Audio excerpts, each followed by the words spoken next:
3 years ago, I stood in JFK Airport with 2 suitcases and $2,000 to my name. The bustling terminals felt nothing like my quiet hometown of Cheltenham, where I'd spent my entire life working at the local library. I remember clutching my phone, staring at the Manhattan skyline through the terminal windows, and whispering to myself, "What have you done, Alice?"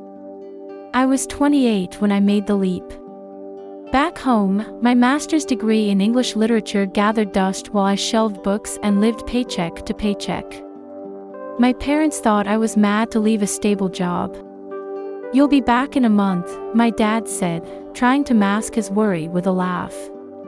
My first shock was the rent.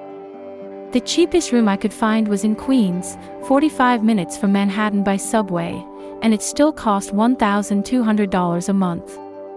My savings wouldn't last long. I took the first job I could find, barista at a busy coffee shop in Midtown. The morning rush was brutal, but tips helped me scrape by. Some nights I'd sit on my tiny bed, eating dollar-slice pizza, wondering if Dad was right. The city felt massive, indifferent. My degree meant nothing here. My accent, which I'd never thought about before, suddenly marked me as an outsider. Each rejection email from publishing houses and literary agencies felt like another nail in my dream's coffin.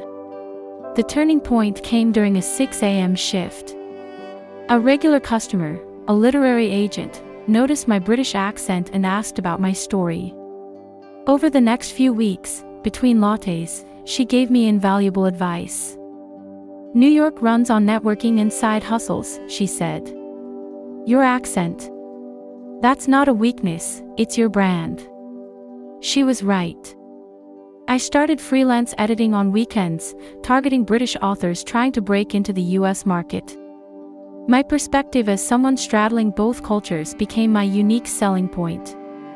I created profiles on freelancing websites, joined writing groups, and attended every free networking event I could find. My breakthrough came 6 months later. A small publishing house needed someone to liaise with their British authors. My experience in both worlds made me perfect for the role. The salary wasn't huge, $45,000, but it was a foot in the door. I kept my editing side gig, which brought in an extra $1,000 to $1,500 monthly. The money stuff slowly sorted itself out. I moved to a better apartment with roommates, cutting my rent to $900. I learned to cook instead of ordering takeout. I discovered the magic of sample sales and thrift stores. Each small win felt massive. It wasn't just about paying bills though. The city changed me. Back home, I'd always waited for things to happen. Here, I learned to make them happen.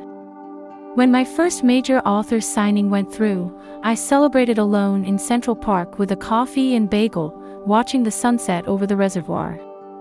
I felt more alive than ever. These days, I'm an associate editor. My side business has grown enough that I'm considering making it full-time. I have a network of friends from all over the world, each with their own story of taking a leap into the unknown. Sometimes I video call my dad from my favorite coffee shop, the one where it all started. He doesn't say, "I told you so," anymore. Instead, he asks about my latest projects, pride evident in his voice. Last week, he said something that stuck with me. "You didn't just move to New York, love. You grew into it." Looking back at that terrified girl in JFK, I wish I could tell her it would all work out, not because of luck, but because she'd work harder than she ever thought possible. The city didn't give me anything. It taught me to build everything for myself, one small victory at a time.